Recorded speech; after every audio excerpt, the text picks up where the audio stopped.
Hola, hola, ¿qué tal? Sean todos bienvenidos una vez más. Esto es Deportes Telesur. Por acá ya estamos prestos y listos para revisar nuestra actualidad deportiva y comenzar con nuestros destacados titulares. El belga Matthijs de Klerk se impuso en la cuarta etapa del Tour de Ruanda 2026. La selección de fútbol de Irlanda tendrá que enfrentarse ahora a Israel en un partido por la Liga de Naciones UEFA, a pesar de haber solicitado la suspensión del mismo en apoyo a Palestina y Gaza. La Superliga Profesional de Baloncesto de Venezuela publicó su calendario oficial para la temporada 2026 que comienza a nada, el 7 de marzo. Con esto y mucho más, comenzamos Deportes Telesur.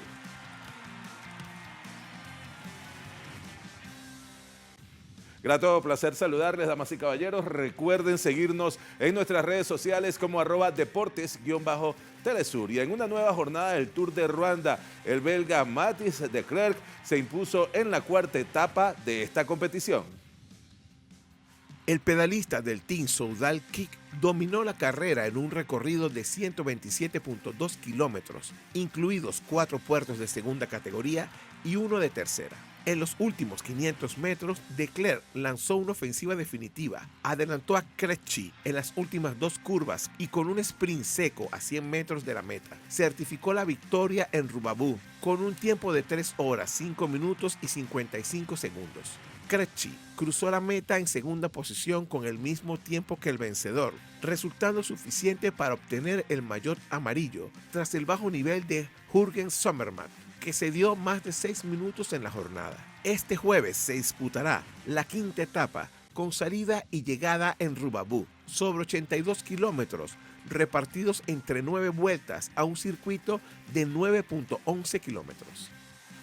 Por su parte, el ciclista mexicano Isaac del Toro sube una posición en el ranking mundial de la UCI gracias a su victoria en el UAE Tour 2026, posicionándose de esta manera en el segundo lugar del ranking mundial. Isaac del Toro ha logrado una ascensión notable en el ranking mundial de la UCI, colocándose en el segundo lugar tras su victoria en la UAE Tour 2026. Con este triunfo, el ciclista mexicano comenzó el año con el pie derecho, superando al danés Jonas Vingegaard, quien ahora ocupa el tercer puesto. Del Toro ha demostrado ser uno de los ciclistas más consistentes y talentosos del pelotón internacional. El mexicano empezó la temporada en la tercera posición, pero con su victoria en los Emiratos Árabes Unidos, logró acumular 6.224 puntos, superando los 5.724 que posee Vingegaard. Ahora se encuentra a menos de 5.000 puntos del líder del ranking, el esloveno Tadej Pogačar, quien sigue dominando la clasificación con 11.255 puntos. Por su parte, los campeones olímpicos cubanos de boxeo Julio César La Cruz y Erislandy Álvarez lideran el equipo de Cuba para el clasificatorio para los Juegos Centroamericanos y del Caribe 2026. El pasado martes 24 de febrero, Cuba anunció el equipo que va a representar a la isla en el torneo clasificatorio centroamericano. La lista está encabezada por los monarcas olímpicos Julio César La Cruz y Erislandy Álvarez, avalados por su reciente corona en la edición 45 de la Copa Independencia de Boxeo.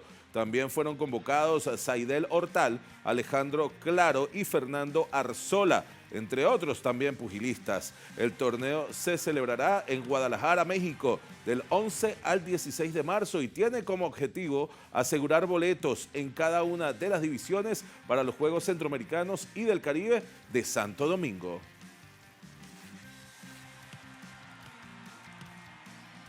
Por su parte, el Karate-Do venezolano finalizó este martes el campeonato clasificatorio rumbo a los Juegos Deportivos Nacionales Juveniles 2026. El gimnasio José Joaquín Papá Carrillo del Parque Miranda fue el escenario donde más de 230 atletas, representantes de los 24 estados del país, se dieron cita los días 23 y 24 de febrero para buscar su cupo a los Juegos Deportivos Nacionales Juveniles 2026 en las categorías de kata y kumite, individual, masculino, femenino y por equipo. Este evento fue organizado por la Federación Venezolana de Karate-Do y contó con el apoyo del Ministerio del Deporte. Como nota importante, se destacó el crecimiento de entidades como Delta Macuro, Monagas y Zulia, quienes desafiaron la hegemonía tradicional de estados como Lara o Miranda, y que estas nuevas promesas también representarán a Venezuela en los próximos Juegos Sudamericanos de la Juventud. Pasamos ahora al deporte blanco porque la tenista colombiana Camila Osorio ingresó a los octavos de final del torneo WTA 500 de Mérida tras vencer a la indonesia Yanis Chen. El partido comenzó en poco desfavorable para la colombiana, ya que el marcador era dominado por Chen en los primeros servicios. Sin embargo, Osorio supo reajustar su juego, tomó el control del ritmo y reaccionó con solidez y logró adueñarse del primer set con un 6-4. En la segunda manga, la Indonesia reaccionó, pero no le bastó. Osorio consiguió quebrar su servicio y cerró el partido con un 6-3 tras 1 hora y 14 minutos de juego, asegurando así su pase a los octavos de final del torneo mexicano. En la siguiente ronda, la colombiana se medirá ante la británica Katie Boulter.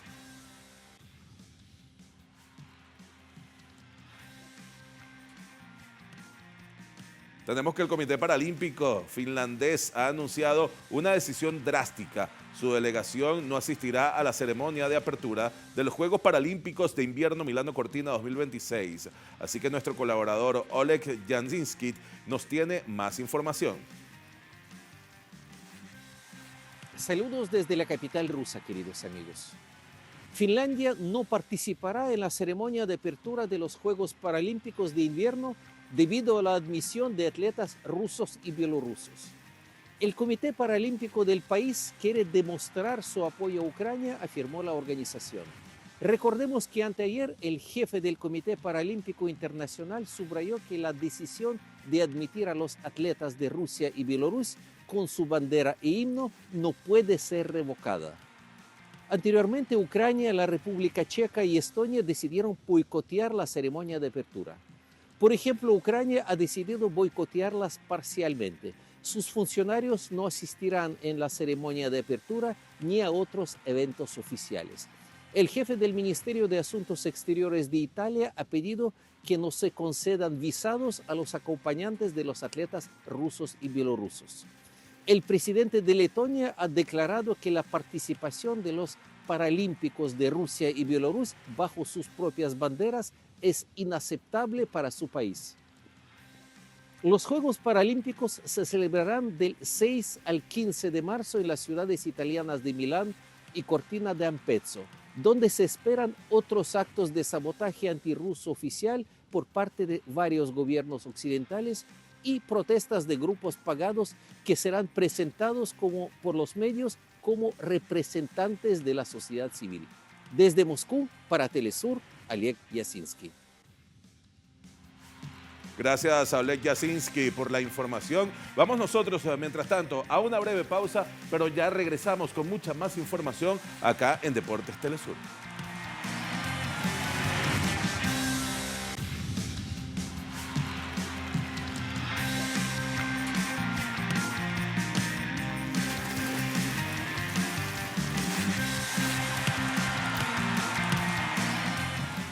Ya estamos de regreso acá en Deportes Telesur y vamos a adentrarnos entonces con materia del fútbol, porque Irlanda ha sido uno de los países que más muestras de apoyo desde el ámbito deportivo ha brindado a Palestina y el genocidio en Gaza. Y precisamente a la selección irlandesa le tocará enfrentar a Israel por la Liga de Naciones UEFA. Aunque en un principio Irlanda pidió que el partido se suspendiera y la Federación Irlandesa de Fútbol solicitó la exclusión de la selección israelí de la competición a causa del genocidio perpetrado en Gaza, la UEFA rechazó dichas solicitudes. Dado esta negativa, el entrenador de Irlanda, Eamir Harlinson, mantuvo su postura expresada en 2025, donde declaraba que no entendía por qué a Rusia sí la excluyeron de las competiciones, pero Israel no. Cabe acotar que la federación reconoció en un comunicado las regulaciones de la UEFA, que estipulan que negarse a jugar un partido resulta en la pérdida del mismo, así como recibir posibles medidas disciplinarias, incluida la descalificación, por lo cual tendrán que jugar el partido, aunque se espera un fuerte mensaje y apoyo al pueblo palestino, como ya ha ocurrido en otras competiciones. Y en un emocionante encuentro de los partidos de vuelta del playoff de la Champions League, Atalanta logró una histórica remontada al vencer 4-1 al Borussia Dortmund en el Jewish Stadium, superando el 2-0 adverso del partido de ida y sellando su clasificación a los octavos de final. El equipo italiano impuso su dominio desde el inicio con un gol temprano de Gianluca Scamacca y seguidamente al 45 logró igualar la eliminatoria global gracias a David Zappacosta, manteniendo así la intensidad en la segunda mitad. Un cabezazo de Mario Pasalic los puso por delante y aunque Karim Adeyemi recortó distancias para los alemanes, un penalti definitivo convertido por Lazar Samardzic en el tiempo de descuento aseguró la euforia en Bergamo y la eliminación del Dortmund tras un duelo lleno de épica y efectividad ofensiva por parte de los locales. Por su parte, Tom Brady, considerado uno de los mejores jugadores en la historia de la NFL, afirma que Messi y el Mundial potenciarán el gusto por el fútbol en Estados Unidos. Brady, quien actualmente es propietario minoritario de Las Vegas Raiders y participó como invitado en el sorteo del Mundial, celebrado en diciembre pasado, destacó que el crecimiento del deporte en el país ha sido evidente y que estos factores clave, como la llegada de Messi al Inter de Miami y la organización de la cita mundialista, servirán para consolidar aún más la pasión por el fútbol entre las nuevas generaciones. El Inter de Miami es uno de los grandes equipos de la Major League Soccer. Allí juega Messi. Creo que todo esto y el Mundial en Estados Unidos no va a ser más que potenciarlo para las próximas generaciones, señaló Brady. También subrayó que la participación de 48 selecciones en la Copa del Mundo y la realización del torneo en Norteamérica representan una oportunidad histórica para ampliar la base de aficionados y fortalecer la cultura futbolística en el país. Por su parte, la presidenta de México, Claudia Sheinbaum, descarta riesgo para visitantes durante el Mundial de Fútbol 2026. La mandataria aseguró que existen todas las garantías para que Guadalajara sea sede del Mundial luego de los hechos ocurridos durante esta semana en la ciudad. No hay ningún riesgo para los visitantes, aseguró en respuesta a una pregunta sobre qué garantías existen para la realización de la Copa en esta sede. Recordemos que la Copa Mundial de la FIFA 2026, a celebrarse del 11 de junio al 19 de julio venideros, será la primera con 48 equipos y estará organizada por 16 ciudades en América del Norte, 3 en México, Ciudad de México, Guadalajara y Monterrey, 11 en Estados Unidos y 2 en Canadá.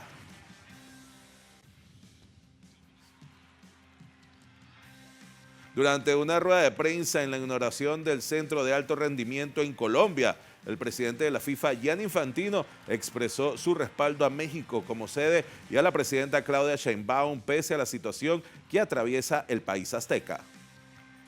En primer lugar, por supuesto que estamos analizando, monitoreando la situación en México en estos días, en estos momentos, pero quiero decir desde el principio que tenemos confianza total en México, en su presidenta Sheinbaum, en las autoridades y que estamos convencidos que todo se va a pasar de la mejor manera posible. Tenemos unos partidos en un mes en México, en los repechajes por el Mundial y se va también a inaugurar el Estadio Azteca, el nuevo Estadio Azteca o el Estadio Azteca hecho a nuevo. México es un gran país, es un país de fútbol. Como en cada país del mundo pasan cosas, no vivimos en la luna o en otro planeta, pasan cosas. Por esto tenemos estados, por esto tenemos policías, autoridades que van a asegurar el orden y la seguridad. Entonces, de mi parte, de parte de la FIFA, confianza absoluta en la presidenta Sheinbaum. En México estamos en contacto regular con la presidencia y las autoridades y seguimos de toda manera la situación. Gracias. Con estas palabras de Gianni Infantino, nosotros vamos a una breve pausa y regresamos con mucha más información acá en Deportes Telesur.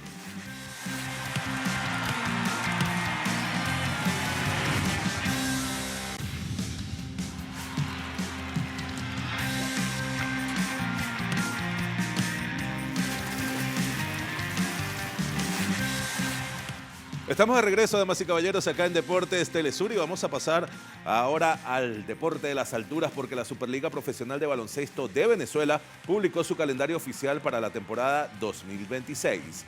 Así que este martes, a través de sus redes sociales, dieron a conocer que las acciones del baloncesto profesional venezolano iniciará en su fase clasificatoria con la jornada inaugural pautada para el próximo 7 de marzo. Los 14 equipos divididos en dos conferencias, Conferencia Occidental y la Conferencia Oriental, se preparan para disputar durante esta primera fase un total de 24 partidos cada equipo, entre los que se incluyen 4 compromisos contra cada rival de su conferencia, 2 en condición de local y 2 en condición de visitantes. Según el calendario publicado, esta temporada regular debería culminar para el 6 de mayo. La jornada inicial será de Pioneros del Ávila ante Brillantes del Zulia, Trotamundos de Carabobo, Frontinos del Táchira y Gaiteros del Zulia contra Héroes de Falcón.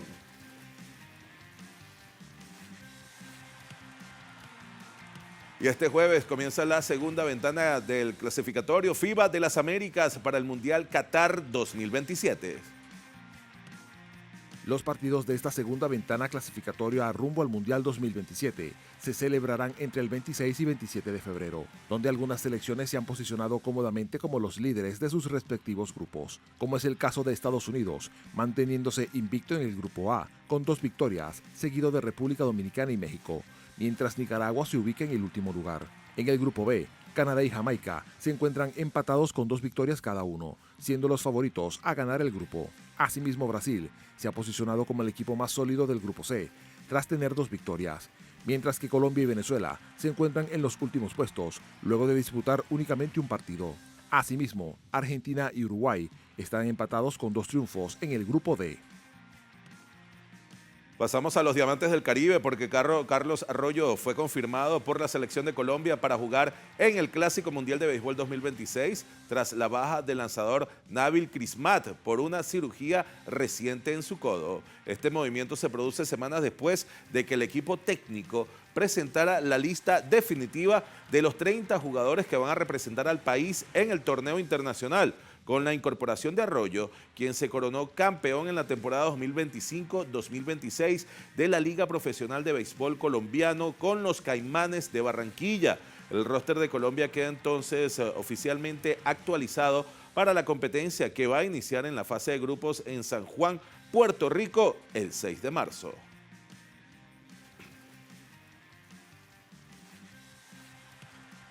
Y arrancan las acciones del Campeonato Mundial de MotoGP con el Gran Premio de Tailandia, marcando así el inicio de la campaña 2026.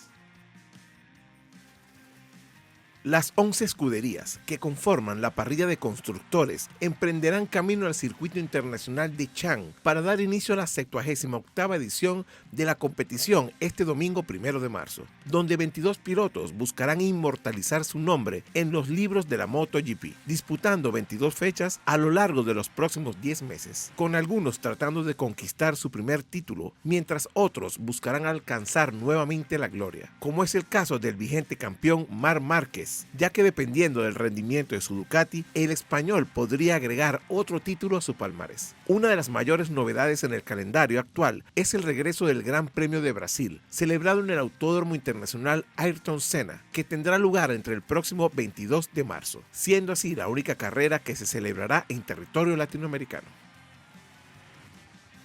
El piloto español Carlos Sainz Jr. manifestó que tanto él como muchos de los pilotos les gustaría ser tomados más en cuenta por la Federación Internacional de Automovilismo sobre cualquiera de las inquietudes sobre los monoplazas, pistas o circuitos, ya que ellos son los que compiten. Esto previo al primer Gran Premio Mundial de Fórmula 1, que será el Gran Premio de Australia.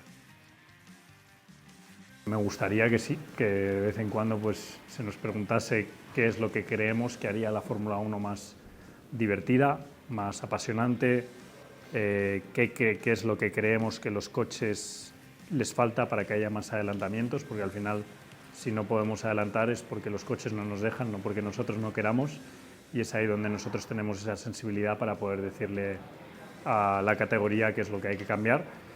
Y mira, un ejemplo claro es este año, pues los coches son más pequeños y ligeros porque los pilotos hace 2 o 3 años dijimos que si querían que hubiese más adelantamientos tenían que ser coches más ligeros y coches más pequeños. Y mira, eso es algo ya positivo, pero todavía creo que quedan muchos más cambios de ese tipo. Total razón la de Carlitos Sainz. ¿Quién más que los pilotos entonces para dar fe de lo que sucede en las pistas y con los monoplazas? Señores, nosotros hemos llegado al final por el día de hoy de tu programa Deportes Telesur. Recuerden seguirnos también en nuestras redes sociales como @deportes_telesur. Así que hasta una próxima oportunidad.